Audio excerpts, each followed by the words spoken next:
Greetings from New Jersey Institute of Technology. My name is Mike Small, and I'm Executive Director of the Alumni Relations Office at NJIT, and I'm very pleased to welcome you to our next Highlander Chat, Life Beyond New Jersey, a chat with NJIT alumni regional leaders. So now I want to introduce our cast of characters here this afternoon. We have Kedar Sawant, class of 2001 from the Chicago area, Erica Tauger, class of 2008 and 2009 from the Houston area, Lim Ho from the class of 2017, also Boston area, and Ivan Navarez, class of 92 in the San Diego area.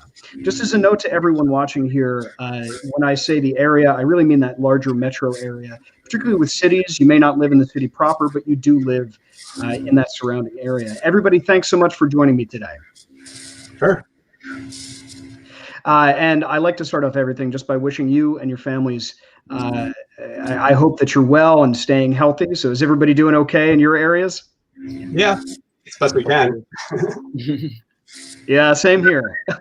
All right, so why don't we jump right into it? As I mentioned before, this is really for the class of 2020, but it also applies to our students. It applies to all the other folks that would find this of interest. And I was very pleased to see the sort of regional activity that we have at the alumni level. I guess my first question, I'm going to start with Liam. What, if anything, would you review on your own personal checklist before you decide to move out of state? Yeah, I think moving out of state definitely is a big change, especially if you've lived in New Jersey for a lot of your life, or in a time like this where we're in the middle of a pandemic. It can be really tricky. But I think it's important to really think about your intention. So do I need to move now? And if so, why? Is it for a new job or school? Thankfully with the pandemic, I think a lot of businesses are operating remote. So the need to move may not be as necessary. And then it's after that, finding a place to live. So do you look on, I don't know, Zillow or Apartment List, and making sure the place that you're going to move matches what your needs are. If you don't have a car, living near public transportation. And then of course it's also helpful to know who's out there. So do you have any friends living in the new place you're planning on moving out to? Or is there anyone in your current network that may know someone? And also finding ways to get involved. Could be also helpful to tap into your NJIT alumni network as well. So that is definitely music to my ears, the idea of being able to leverage the alumni who live in that area. So I know in the Boston area, we have several hundred alumni in that greater metro area there. That leads me to actually one of our regional leaders, Erica Tauger. So Erica, one of the most common things I hear when people are talking about moving is, how do you stay in touch with your family? And I think that leads in with the alumni component, right? How do you stay in touch with your friends, everyone that you've left behind? And then what do you do when you have made that move? How are you reestablishing those communications?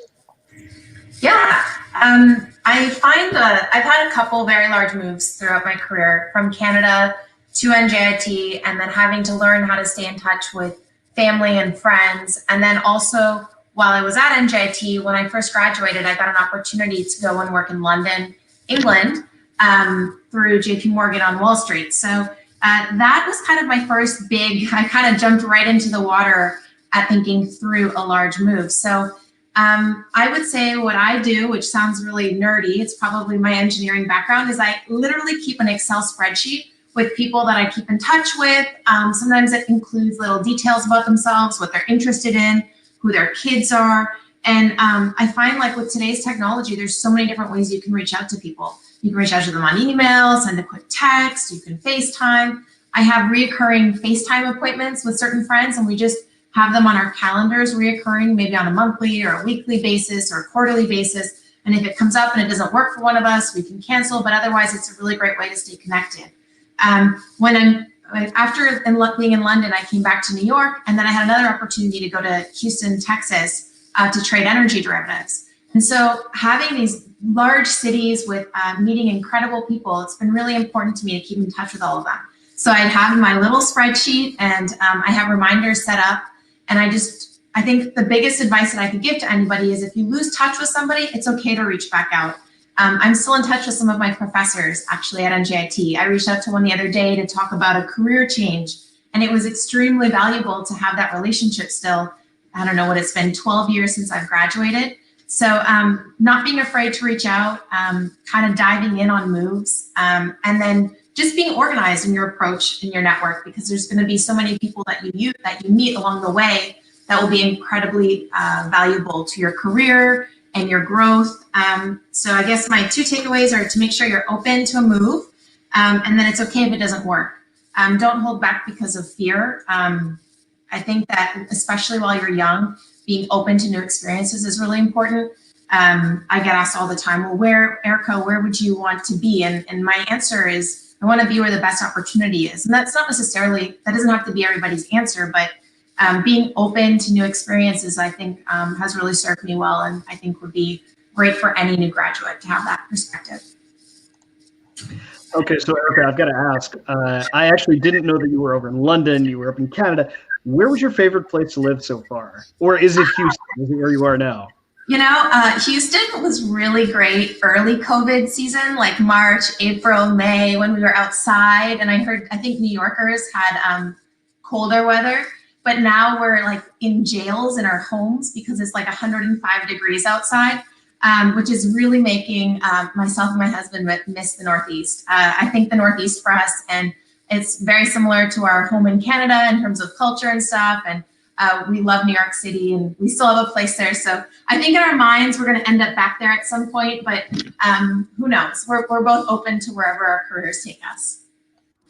Well, I can definitely relate to that. Still being in the Northeast, it's still kind of prison-like around here, but it's starting to feel a little bit more open, thank goodness. And of course, we're thinking about all of you guys for that exact reason. What you're going through now, largely, we've been doing for a couple months now, and it is not easy. So you're in our thoughts. All right. So my next question is for Ivan. Let's talk about what makes every place unique. So, as Erica just mentioned, London, Canada, all these different places have such unique cultures. And I think it can be really tricky sometimes to figure out what are the things that are unique to that place and then really appreciate them. So what is different about where you live now? And how is it different from living in, I guess, New Jersey and this area? Yeah, I was born and raised in New Jersey. Grew up in a small town right next to Newark called Hillside, and going to NJIT, I was commuting every day from home. So I never, had the full college experience when I was at NJIT, although I totally took advantage of everything that NJIT offered. But then I made a move to the West Coast, and I've been out here ever since. I went to grad school first in Northern California in the San Francisco Bay Area. So I lived on and off campus up there for between 8 and 9 years before I finally got my first job down in Los Angeles in aerospace engineering, and made a one-way trip, my second one-way trip, first to the West Coast and then one-way trip down to LA, and lived there for 15 plus years working in that industry, and just moved down here to the San Diego area about almost 6 years ago now. And so, yeah, I've gotten to see like all of, all the main metropolitan areas of California, and I love all of them. They're all great. Really happy that we settled down in San Diego. My two first choices would have been San Diego or the Bay Area, where I went to grad school. LA was good. It was a great job opportunity. I had so many friends there because we lived there for so long. But LA's a lot of concrete and very crowded, and also very hot. San Diego is much nicer temperate weather. I don't miss hearing about the weather up in LA, where we used to live being 105 when it's only 80 down here. But all of this area offers so much. And like I said, I'm from New Jersey. I've lived there my whole life. I know a lot of New Jersey people that live out here, some visiting, some have moved out here, some moved back already because they miss New Jersey so much. And I can kind of see that. I have plenty of friends back there still who ask me when I'm coming home, but I've been out here longer than I lived in New Jersey. So I think I'm in my new home already. But this area is great. We live in a beach town, north of San Diego, about 30 minutes. It just offers so much outdoor activity. It's fantastic, and mostly year round. Unlike the East Coast, where the winters can be long, here we have to drive to snow, which is one thing I kind of miss, having to drive to snow and plan to go see snow up in the mountains like Lake Tahoe or Mammoth Mountain or some other place, because it doesn't snow like anywhere along the coasts. It hardly even rains, unfortunately. But the environment of the cities, it's like any other good cities, like New York, which I love, or other cities on the East Coast, like Boston, where I have a lot of friends. There's so many things to do in any of these cities, LA, San Diego, San Francisco, or the communities around them. Just like any other big city, you can take advantage of anything you'd be interested in art, in museums, and just going to great restaurants, all kinds of food from all over the place around here. So all that is available, obviously, out here too, just like any other place. The environment, though, definitely is more laid back out here. And each of the three cities are different from each other. San Diego is quite laid back. Bay Area was kind of too, unless you're in the Silicon Valley area, which is pretty intense.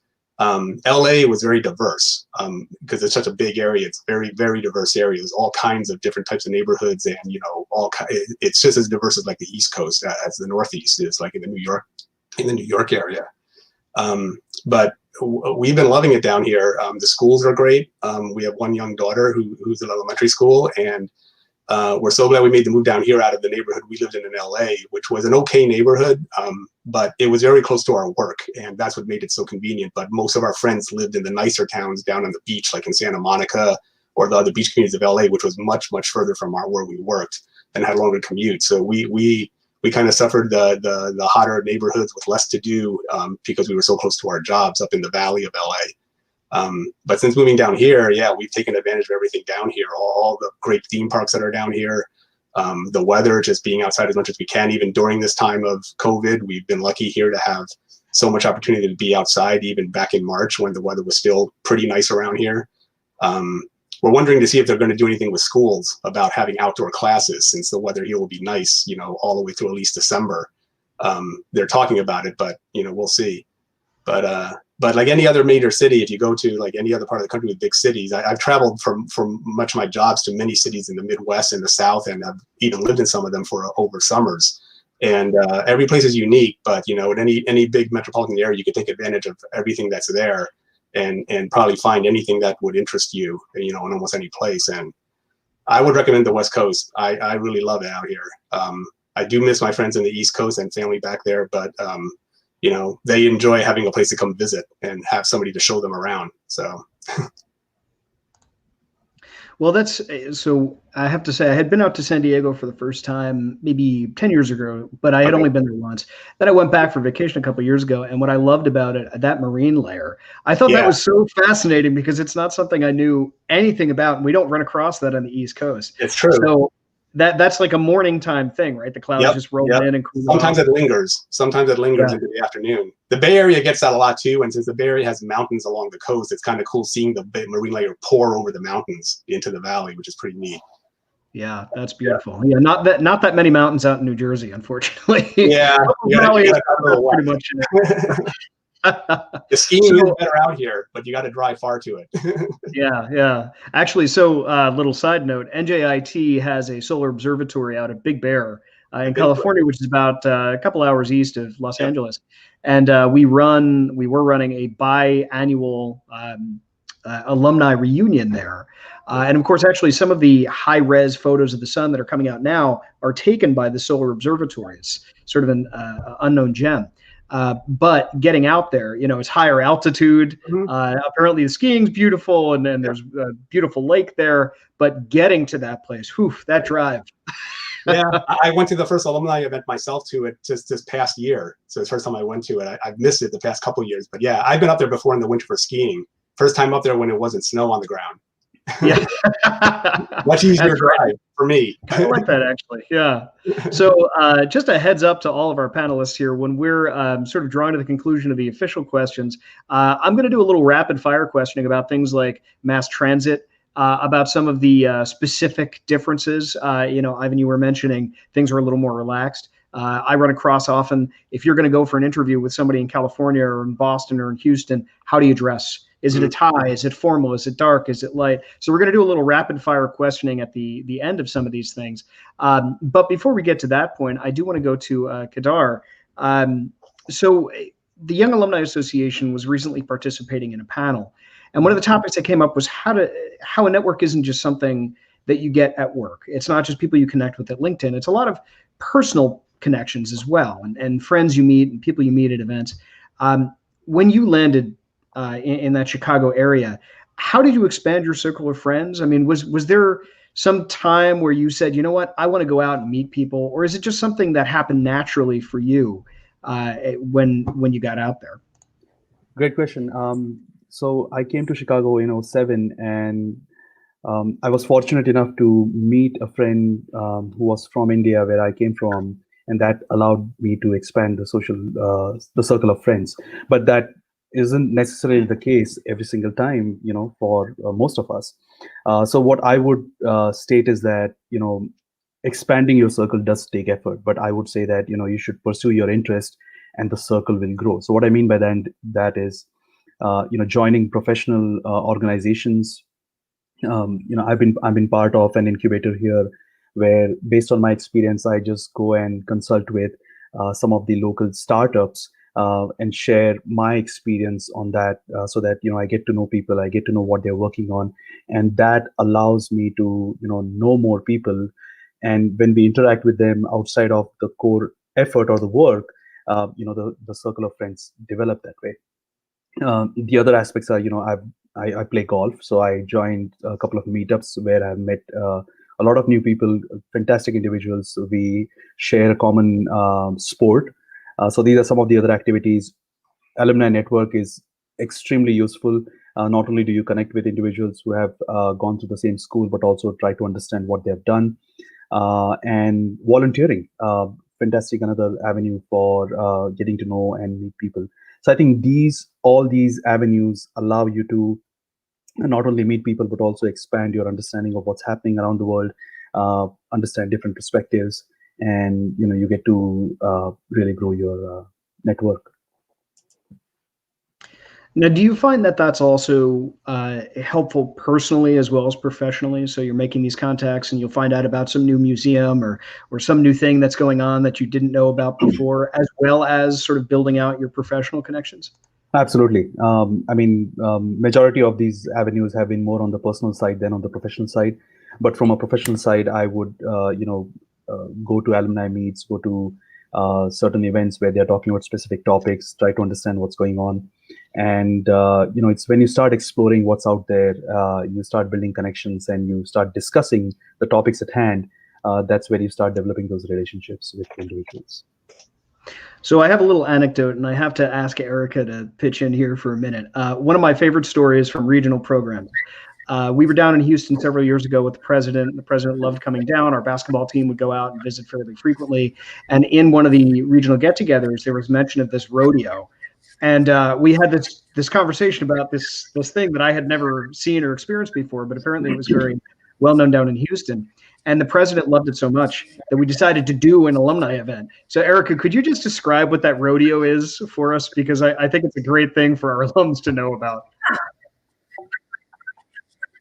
Absolutely. And actually, I think the other big rodeo that we talk about a lot is there's one in Calgary. It's called Stampede. So I have to give a shout out to my Canadians because there's something similar in Calgary called Stampede. So in Houston, rodeo I think it might be about a month long. They have all sorts of different events, and there's barbecue and food trucks. It's like a big festival, and they bring in concerts and a lot of artists, and the Texans and people from Houston just love it. People travel from all over the world. My favorite event to watch is they put these like 3- and 4-year-olds on baby lambs with helmets, and they have them try and ride them, and they fall off, and then interview them after with a microphone, like, what do you think? And the kids just, of course, say the funniest things. So yeah, rodeo brings everybody together. They canceled it this year, so unfortunately we didn't really get a full rodeo, but maybe it'll come back next year or the year after at this point. And I have to tell you, that was that moment when they put kids on those things and they just kind of, that was the moment where I said, wow, places really are different. Oh, yeah. Oh, yeah. I just can't. I'd love to see that happen up here in Jersey. I would actually highly encourage it. Yeah, it's crazy. So what's good about this kind of leads me into our, I have one sort of general question for all of us, and I'd like us all to participate, and then we'll do that rapid fire that I was talking about. But we're speaking very directly here to the class of 2020. This is a unique time, more unique than it's been in a very long time, and there's a lot of unique challenges here. So if somebody has just graduated, and they're saying to themselves, you know what, maybe it's worth the leap to Houston, Chicago, Boston, San Diego, California as a whole, What's the very first thing you want to say to them so that they might be well prepared? And Kedar, I want to start with you. So if you were speaking to the class of 2020 right now and they're thinking about taking a leap out to Chicago, what are you telling them to be prepared for? Well, Chicago is a fantastic place. The weather sucks, but it is really a good place to live. It is not as good as San Diego or even Houston for that matter. I would take 100-degree weather any day over negative 20s, but it is a really good place to live. A lot of diverse things to do. I would strongly encourage anyone looking to make a jump in any city for that matter to pursue that, because given the state of things today, it's just insane. I mean, you cannot choose have that many preferences. I would say get employed. Obviously, we all want that. Get into a role, grow, and opportunities will open up to move around. And you get to see a new place. You get to understand, what you like, what you don't like, and really evolve from that experience. And now, Liam, what about you? 2020 wants to move to Boston. What's the very first thing you're telling them to keep an eye on? In the same vein as Chicago having like windy and cold weather, I also would please make sure you have the proper clothing to prepare yourself for those really harsh winters. It's honestly about like 10 degrees colder or hotter from like the New Jersey area in the winter and the summer respectively. So that's definitely one thing. I also, as someone who currently works in like public transportation, I love I'm kind of a geek when it comes to like subway systems and stuff like that. And honestly, I have to say, like, the main part of Boston's like really, it's pretty easy to like walk around like downtown Boston to different parts. So if you are a walker or like don't have a car, it's still a great city to, make that next move if you're looking to leave the greater New York City area. All right. Ivan, what about you? Somebody's coming out to that San Diego area, or I would even say sort of California in general, since you have a lot of experience out there. What's the first thing you're telling them? Bring your surfboard, bring your beachwear. I did have a roommate in grad school who was from Canada, and it was my first year in grad school, and he was from Canada. And when the winter came, and the winters do rain, especially in the Bay Area, up in San Francisco, and it gets colder. Not East Coast cold, but it does get cold. And we had long rainy winters when I was first there for the first few years, which was good because they had to get over a drought. But my Canadian roommate came to me sometime in December and said, "Hey, Ivan, could I borrow a coat?" Because he didn't come prepared. He just knew Baywatch, if you remember that show. And he literally said, like, that's what I thought California was like. And so he didn't bring anything except, summer clothes. And when the winter came, he was totally unprepared and had to have clothes shipped to him. So he was borrowing my winter coat for a while. But yeah, I would come prepared to relax, because it is slower paced out here in all three areas. And take advantage of, like any place you move to, take advantage of learning what's around you when you get out here. Not just if you're coming out for a work, you're going to be busy at a new job and getting acclimated to that. But take advantage of whichever environment you wind up in to learn all you can about it. Like we've said, all of us have said before, every place that we live in is very diverse, has a lot of things to offer for all kinds of interests, and just learn about that. One of the places you can make good contacts that you could learn more about what's going on. Most big companies, if you get hired by a medium or large size company, many of them often have like new hire organizations in the companies themselves, and that's another way to increase your network and learn about what's going on by people that have been there already for a short time ahead of you, and that's another good way to learn about things in the area.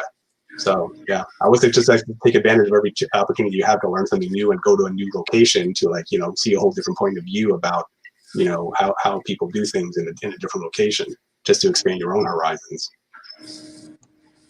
Yvonne, thanks for that. Let's wrap up with Erica here. Class of 2020 is thinking about moving down to Texas. What's the first thing you're telling them to watch out for? I think the first thing I would tell them, including all the weather warnings that we've had, but reverse them, bring less clothes here. I think the first thing I would say is just stay open-minded. Just because you're moving, it doesn't mean that has to be the place you live for the rest of your life. Maybe it ends up being that way, maybe it doesn't. I think that staying really flexible, graduating at this time is really important. I graduated obviously in 2008, right in the middle of the financial crisis. And I went back to school for a 5th year, which you could or couldn't do. I think there's a lot of options right now for new grads to go back and learn more, maybe get another degree or go right out to the workforce or start their own companies. So I think that just being flexible and being open into what job you're getting, where you're going to be is really important. And thinking that it's not necessarily forever. When I graduated out of college and going into the financial industry, there were no jobs. And I ended up getting an offer in a group at JP Morgan that I didn't want to be in. And I was thinking about it. And I told them, I'll think about it. And I had this manager at JP Morgan on the trading floor call me. And he said, what are you thinking? And I said, well, I'm sure that's the group I want to be in. And he said, are you kidding me? This is the financial crisis, global financial crisis. You get an offer from a top bank and you're thinking about it? I said, well, it's not the team. And he goes, take the offer, get in there and learn what you can. And I think that kind of applies today. If it's not your dream job that's on a platter for you, try and find the silver lining. Maybe it's at a really great company. Maybe it's a company that you can move around in. It's not like my parents' generation, they worked one job for their whole lives. It's not like that today. So being open-minded about what you're going into in your career early on, just try and learn as much as you can. If you can't find a job, it's a great time to start your own job, start your own company or go online. My husband and I are taking Python courses right now online. So there's other things that you can be doing to up your resume and put more experience on your resume, even if it's not starting at a company. Excellent. That's great. Listen, everyone, thanks very much for that sort of idiosyncratic view of where you live. Now it's time for rapid fire. So we're going to go through three things. And what I'd love to do is, describe it in 5 words or less or so. So let's start with, what's the biggest difference between New Jersey and your current home? And Liam, let's start with you. Oh, in 5 words? Ooh. Well, I'll give you 10. Okay, 10 words. Biggest difference. I would say biggest difference. I guess less crowded, more academic. Interesting. Okay, a lot of universities, obviously, right around there. For sure, it's a great. Yvonne, what about you, Yvonne? One thing I definitely noticed: a greater density of a variety of restaurants in the places where I've lived. There's more selection readily available, closer. New Jersey has really good restaurants, and New York certainly does. New York City certainly does. But I'm talking about New Jersey, where I grew up, like in the northeast part of New Jersey near Newark. There's good restaurants all around, but here there's like whole downtown areas that you could just pick and choose, over several blocks, restaurants in small towns, not in big cities. Now, I'm not talking about San Diego. I'm talking about small towns like along the coast, here and in LA, and certainly in the Bay Area. There's a lot of variety of good food and restaurants, and high quality restaurants, even small cafes, like in every location. Where I remember in New Jersey, wanting to go someplace unique or someplace not just a diner, you got to drive somewhere. You got to know where it is, and around parts of the northern part of the state. It's probably a little bit different now, but I go back there to visit my parents every year, and I kind of see new things coming here and there. But it's also kind of spread out. Where here, there's a lot more density of variety of food selection. So I won't tell anybody in the Ironbound that you've said that. Oh no, I know for sure. The downtown Ironbound section is great, and I love that place, and it's very unique. But there's several orders of magnitude of those available around here, which is kind of interesting. Like how much variety there is. I would never have thought about that, especially not being able to sort of stop in random places to do it. Here, you're lucky if you find the place and you hold on to it. There are 2 very good New Jersey pizzeria and bagel stores in my town that are the owners are from New Jersey, and it's just like being home. So I think I've got to stop over on my next vacation there because I've got to test out this good place. Yeah. Erica, what about you? So Houston, couple words, big difference between New Jersey and there. Yeah, I guess New Jersey, I felt more crowded, more hustle and bustle, more work and school focus while I was there. And Houston feels much more like a suburb, more focused on family time. It just feels like a super suburb here. Got it. Okay. And Kadar, what about you? Chicago, big difference between New Jersey and Chicago. I think Chicago is a little bit more affordable than New York City, I would say. They say it is smaller in size, but more manageable compared to New York City. But New York City is on a different scale altogether in all dimensions. Still love the city, obviously. And outside of that, I think I do echo that point with what Erica said with regards it's just busy. It's not as busy as New York City and New Jersey. I recall being there, and there was just amount of travel and commute and everything that was just chaotic. I don't see that in the city, in Chicago as much. So I found this fascinating. You want to boil down the things that are really unique to these places. So Liam, you're talking about the academic part of it and how you really feel that difference. Yvonne, you're talking about the restaurants and just the nature of towns a little bit are very different than they are here. Erica, you're talking about the difference in speed, but also the feel of the place and the difference of focus there. And Kedar, you're talking about the scale, all of which I think are unique to your places, right? This is something where you kind of have to be there to get this feel of it. So something else that comes up all the time, and actually we referenced it a little bit before, if we're talking to the class of 2020 and they're going to interview with somebody, and here, of course, we always have this debate about folks from Silicon Valley. If somebody from Silicon Valley comes out to Jersey or New York, it's hilarious to see the big differences, and they're usually a little more relaxed, and a little more casual dress. So if you're interviewing with somebody and maybe you're not physically there, but you're on camera, what do you want to be looking like? What are some of the expectations? And Erica, I'm going to start here with you. If a class of 2020 is interviewing for a job, what should they be prepared to wear and to sort of present themselves as? Absolutely. I love this question. I've been interviewing a bunch lately and looking at different career paths, and I cannot believe the people on the other side in house robes or with like random posters behind them. I actually interview with this wall, like behind me. I always have a blazer on. Maybe I have gym shorts on or leggings, but I always have a blazer on. It's really easy. I feel like people make this excuse that they're at home so they can be in this more casual environment, but it doesn't take much effort to throw a blazer on. And I think it shows a lot of respect to your interviewer that you're serious. And I don't really understand what the downside would be of overdressing for an interview. But there's a huge downside if you show up with a hoodie on and your hair a mess and like movie posters behind you or something. Yeah, that makes sense. I have the hair problem all the time. Kedar, what about you out of Chicago? So what's that?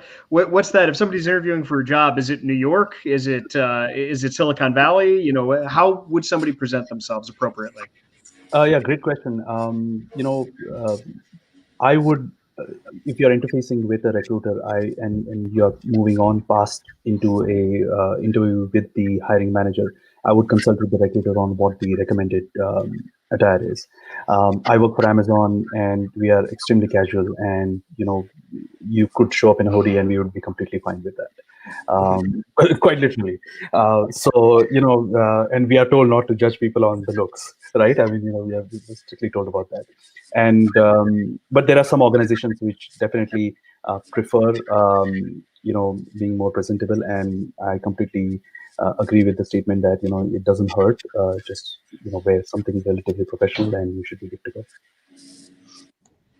All right. So Liam, what about you? So like you said, this is a very academic area in the Boston metro area. Is there a difference between how you might dress for an interview out here or how you might present yourself and how you would do it in Boston?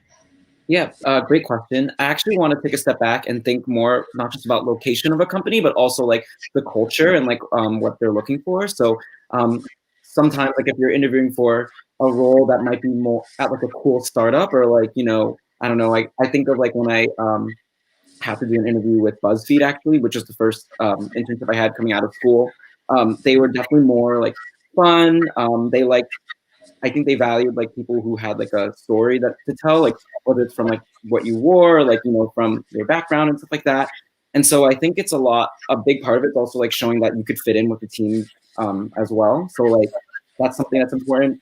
And also I think going off of what Erica said, like making sure that like your background looks presentable and like, you look like ready. I don't know, like my friends and I joke sometimes because we are interviewing as well virtually in this time. Like, oh, what if, you're wearing pajama bottoms and like the interviewer's like, can I see if you're, wearing pants or not? I don't know. It's really funny. I actually reminds me of a CNN article I saw recently about a news reporter who was on a live webcast and his camera fell down by accident, and you could see he was not wearing pants on. So it's important to be prepared no matter what, it translates whether in person or from the comfort of your own home. Try having to be the interviewer who asks that question. That's a trick for sure. So, Yvonne, you really stand out to me probably as one of the ones who might see the most discrepancy there, and maybe I'm wrong about it, but this is sort of a constant conversation about the California way and the New York way. Yeah. So have you found that difference, or is it, just an I have seen the difference. I haven't experienced myself. I've only worked for medium to large size companies that the whole time I've been out here after grad school. I've always gone in a suit. I haven't had to do online interviewing yet. I have interviewed people at even my current company that I've only been at for about 3 years, but they were in face to face when I first started there a couple of years ago. We're business casual, like no more than just a polo shirt, jeans, or at least just some casual slacks. In all the companies I work for, but interviewees always have come in with suits, and it's fully expected that they should. Even in LA, even down here in San Diego, like our interviewers, even our intern interviewees have come in suits. We kind of expect that. I've seen people walking around that have been a little more business casual dressed as an interviewee, and I think that's fine too, as long as they look well put together and they're not sloppy about it. But like I said, I've only worked for medium to large size companies. I imagine I myself have interviewed with a couple small companies right here in my neighborhood that are kind of the design consulting firms, more artistic industrial design firms. I walked in there in a suit. I purposely picked a lighter suit color because I kind of figured it was going to be a little more casual, and it certainly was more casual in there. The guy interviewing me was wearing a hoodie, and worn out shoes and ripped jeans. And so I was put together, but the interview went fine. But I definitely felt like, okay, this was probably my most unique interviewing situation for me to be in, because I've always been more in larger companies that are more professionally dressed. But I think the shades of colors is a big difference. From East Coast and New York, darker suits, white shirts, more business proper ties, to out here being lighter colored suits, maybe a colored shirt, and just a more not so businessy tie. There's slight variations like that you'll see that I've seen like in companies. But like I said, most people I've seen have been professionally put together. I'm curious to see how online interviewing would go, because I have not experienced it yet myself. People like Erica said that show up, not put together at all just because they think they're home and they could be casual. All of my work meetings that I have regular contacts like this, I'm never on video because there's no need to be. Like I'm trying to avoid it as much as I can because I got to clean up the room behind me and put on something more than a t-shirt. But that's like our work meetings, our day-to-day work meetings. But yeah, so there is a difference. And Silicon Valley for sure has been more casual, but because of all the money and how much it's changed since I've been there in grad school, it's probably more like LA is now, which is more like East Coast, like more business casual at a minimum, than what it used to be when it first started. When I was so there. We're slowly starting to gain some converts out there, huh? Just wait. Yeah. These black striped suits all the way. Right. Well, there's been so much migration of people from the East moving to Silicon Valley, right? And so they bring that culture with them, and they start changing how the people out here even dress. And that's definitely true up in the Bay Area, where it has evolved over the past couple of decades, since I've been there. LA has always been like, a more kind of like New York style city on the West Coast, especially the downtown area and the business areas of it. San Diego is kind of probably in between. It's a little bit like LA, it's a little bit like the Bay Area. It's very casual, but yet there's a lot of professionalism down here, and a lot of big companies are down here in this area too. It's just probably the best combination of both areas because it's not as crowded, but it has so much of the same diversity as LA. So since we're talking about these virtual interviews, I want to do a quick shout out. The last Highlander chat we did for the class of 2020, actually 2 times ago, was about nailing your first virtual interview. We had a couple senior level and mid-level guys at different companies from different industries talking about, and their hiring managers, what they look for in a virtual interview, what they would expect to present in a virtual interview. So it's great to see this conversation because I think we're building on these skill sets, hopefully the class of 2020, but also really for all of us in general. So for all of you watching right now, make sure to check out our YouTube channel. You'll also find us on Apple Podcasts, Google Podcasts, Spotify, as well as our website and our social media pages. All these videos are available for you.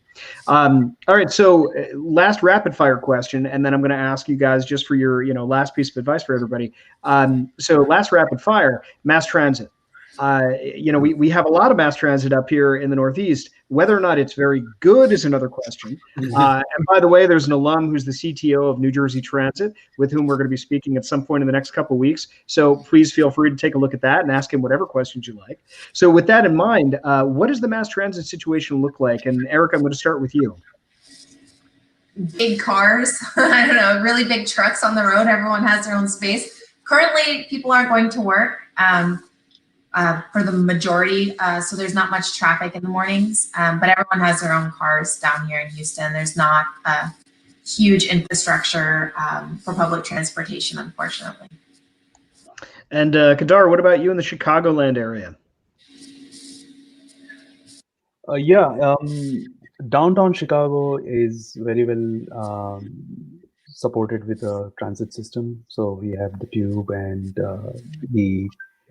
there's Uber and there are buses, so you won't have an issue, and you could rent a bike and get around. It's not too bad unless it happens to be in the time of the year where you can't do that. Outside of that, if you are taking or looking for a role outside of the city into one of the suburbs, you will need a car for sure. All right, and Yvonne, what about you? San Diego and LA are both kind of lacking in mass transit also. Everyone's in a car. Certainly in LA. Transit has been growing up there. There's always big news when another rail line opens because there's so few of them. I think one is getting close to reaching the airport, but it still can't get to the airport, I think. San Diego is even less so. There is a good coastal train system, for commuters to go up and down the coast, but it's getting to everywhere else once you get off the train station, where you're going to, how to get to your workplace if it's not right on the tracks or near it. And so I think the bus systems and things like that are kind of still developing down here. The Bay Area had a very good transit system. I mean, it's a more compact area up there from San Francisco to San Jose and the whole peninsula. And the rapid Bay Area transit system for buses and trains was even better now than it was when I was in grad school. But I survived grad school without ever having a car. And I lived on and off campus for 8+ years. And I had a bike, and there were bike trains and bike buses too, so I could get around anywhere just by taking the bike to the local train or bus station. And that was a much more well organized system. That's back when I was there. It's probably even better now. But LA and San Diego have always been kind of lacking, kind of like Houston. Like if everyone's in a car for the most part, it's growing, but it's still not the most useful transit system. The East Coast, New York's and New Jersey's is still way better than anything they have out here in Southern California. Salim, would you share that about Boston, or does Boston have a much better mass transit system there? Interesting that you say that the Northeast doesn't have a good transit system, because I actually would beg to differ. I actually think that Boston has a fantastic transportation system. I love it's called the T, and as someone who still doesn't have a car after graduating NJIT like 3 years ago, I'm still able to get around. The trains go through the city, and then there are buses that take you between different routes and actually to outside Boston suburbs as well. And then the Amtrak system is also a really great way to get to Nantucket, Cape Cod, and other parts of the Massachusetts coast, even Portland, Maine. So if you want a quick weekend getaway, that's also great there as well. I sound like a tourism travel agent right now, but yeah, that seems awesome. I love that. And by the way, Boston is my favorite public transit system area, mostly because you can pretty much get anywhere north, anywhere south, and Amtrak is pretty solid up there. I love visiting up there. Oh, yeah. All right, folks. So this is our opportunity here. So you are speaking directly to the class of 2020. This is an open statement time. What do you want to tell them, knowing that they've graduated in this challenging time? And we also have some students who are watching as well. What do you want to share with people to keep them motivated and to share your own experiences there? And this is open. Okay, I'll start. To the students that are still there, definitely take advantage of everything that NJIT offers. I was just there on campus for the first time in many, many years just this past winter. And I was so impressed by how much the campus has grown. But even when I was there, you see what year I graduated back in '92, I got into grad school on the West Coast and had a fantastic aerospace engineering job right after that. But that all started from my college experience and getting good internships, just summer internships, through the career office at NJIT and all the career fairs they always put on every year. just take advantage of that and get your foot in the door somewhere. This is for the current students. You know, any experience you get put on your resume will just help the next time you're looking for another internship the following summer. I got lucky as my freshman year. IBM back then in New York State was hiring big time, all kinds of, you know, all kinds of college students just for summer internships. That one job on my resume, which was an okay job, but it was at IBM. The next summer I was turning down internships, you know, and every summer after that I was turning down internships because I had my choice. And that just builds up your resume. So by the time you graduate, just not only you have your academics, but you have some real world experience that could only help you in deciding, you know, in opening up more doors for you in the future, either grad school or, you know, your first career. So just take advantage of that. And to the students that are out there, the alumni that are out there now already, if you're researching companies, I think somebody mentioned earlier, like LinkedIn for sure, you know, gives you good background on companies. Glassdoor and Indeed, if you want to learn about the cultures of companies, there's lots of good employee reviews of the companies about how people dress, you know, how you might need to interview, what type of interview questions there are. So researching the companies that you're interested in talking to before you actually start talking to them, find out everything you can about the company that you're gonna want to interview with, would be my two pieces of advice to the alumni and the students. Erica. I raised my hand like we're in class. I felt like it was an appropriate thing to do. I am taking attendance. Okay. Well, I'm here. I guess my big takeaways, if you're graduating right now, is again, like, don't stress out over having the perfect job when you graduate. That it's going to change, and whatever you think is the perfect job might actually not be the perfect job for you. And just try to make the most out of what you're offered or whatever you're given. Try and learn as much as you can. Even if it is something where you're not able to find a job at all, and you're doing maybe online courses or thinking of a startup, like, I think the idea of, if I was graduating right now and I could think of a cool startup idea, like, even if it's something that completely fails, that is an incredible experience to be able to talk through in an interview with a large company. Having the initiative, having the creativity, going through that whole process, it's almost like getting a whole degree, right? So being open-minded to different opportunities, I think, is really important right now. And then my other piece of advice would just be really lean on your network. And your network can be people that you don't even know. So cold calling, reaching out to a stranger on LinkedIn. I mean, I respond to most of my crazy, random, totally weird connections on LinkedIn most of the time because I want to help other people, because people have always helped me. So I think reaching out to people in your network, and if somebody offers you the time to speak to them, make sure you follow up. When I first graduated college, I'll never forget, I was at JP Morgan in New York City in this trading role, and we had the guy that was second to the CEO speak to a huge room of us. And he said, you know, hey guys, anytime you want to come by my office, feel free to come by. And he said this to about 200 new hires. They're global, right? And I guess at some point I worked up the nerves to go to his office, his huge glass office, knocked on his door, said, hey, I'm one of the new hires. And he said, oh, I'm so happy, come on in. He made time to speak with me, and I'm still in touch with him. And what he told me at the time was that he always offers that to large groups of students, and only one or two take him up on it. And he's shocked every time that only one or two people actually get in front of him. And I think that when people offer their time or advice, I think it's really important to try and like keep that connection and follow up with them. Yeah, I appreciate that. Now, I love that Erica raised her hand. Is anybody else? We've only got 2 people left. These are difficult times, no doubt. So I would encourage everybody to stay positive. Keep on, doing the right things, which is, get connected to individuals through your network, through your professional contacts. Let them know what's happening. Try to understand what they're doing. Try to understand the company that they are from. Be curious about what how you will be able to learn from that experience and what you are able to offer based on your experience. It will open up doors eventually. All of us are in this together, right? Given the state of things. So, people understand that, all of us are looking for a role to, especially the new hires. So somewhere down the line, it will open up and things will materialize. So we just have to stay positive and keep working towards that. I think super hard times, but, it'll happen. Mm-hmm.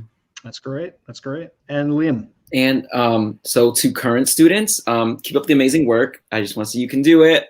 It's not easy, like taking classes and doing the whole like remote pandemic thing, remote classwork during the pandemic. So keep up the great work. Definitely be mindful of like the connections that you make on campus and stay in touch. Like I'm in touch with a few of my professors and old administrators from campus. And the other day, one of them sent me a like Starbucks gift card for my birthday, which is like awesome. Which is so, but it's really nice to like have those past relationships because these are like mentors that can help you connect you to your next role or like give you some guidance or inspiration if needed. And then also like for those who graduated, good luck with the job search. I know it's not easy in this time, but definitely lean on your network. And if you have downtime, like I think Erica mentioned this as well earlier, like take some classes or find new ways to like enhance your skill set because the more you know, the more skills you have to offer, the more attractive you'll be to your employer. So yeah, but like overall, good luck and keep up the great work. So folks, we have one question from our audience that I do want to cover before I let you go. And this is from Destiny. Do you have any regrets about your moves? This is from our YouTube channel from one of the viewers, Destiny. Do you have any regrets about your move? That's a tough question. Yeah. I'll go first, I guess. No, I have no regrets at all. I'm actually, candidly speaking, I just accepted a job offer in Philly, so I'm moving again in 2 weeks, but congrats. Thank you. But you know what? Like it's all part of the adventure, especially when you're just, starting out. It's all about like figuring out what's the best configuration and arrangement for you. So no regrets though. I think every choice or every decision you make is there for a reason, right? Like that's just one step, bringing you one step closer to where you're meant to be. I would add to that I do regret stressing. I think that like if you can, it's really easy to have that hindsight, and but when you're A-type and you think there's black or white decisions, there really aren't. And I wish that I had like knowing now, and I still have to tell myself this because I'm stressed out about certain things now, and I know that in the future they're not going to matter as much. So maybe just reminding yourself of that and finding healthy outlets during this time is really important because it is a hard time for everybody, and there's nothing to be ashamed of this being a difficult time and being stressed about it. But if there's any way that you can flip it and think, okay, I can't find a job right now, but I can do this, or trying to spin things so that they're more positive and so that you can really benefit from this time, I think that would be really good. That's great. All right, folks. So I'm going to ask everybody to raise your hand or not for this one last question. How many of you on our panel would be willing to connect with students or recent alums who want to learn more about your area? Oh, already hands up if you do. Yeah, that's what I thought. All right. Game show. I was like, surprise winning. This is great. Yeah, we got to do this more often. All right, folks. Thanks so much for joining me today. Your input, your involvement is invaluable to us. I can't express our gratitude on behalf of the university, on behalf of the Alumni Association. Thanks for taking the time today, and thank you for being the sort of leaders that you are. Sure. Thank you. Hey, Michael, do you have a count of how many students were watching? I will by the time this is all said and done. Okay. I know that we've had between 5 and 10 who are watching at various points. I suspect we had a lot more who were actually watching the aggregate, but I will be sharing that information with you once it concludes. Cool. Thanks. Thank you. Good luck to everything. Thank you.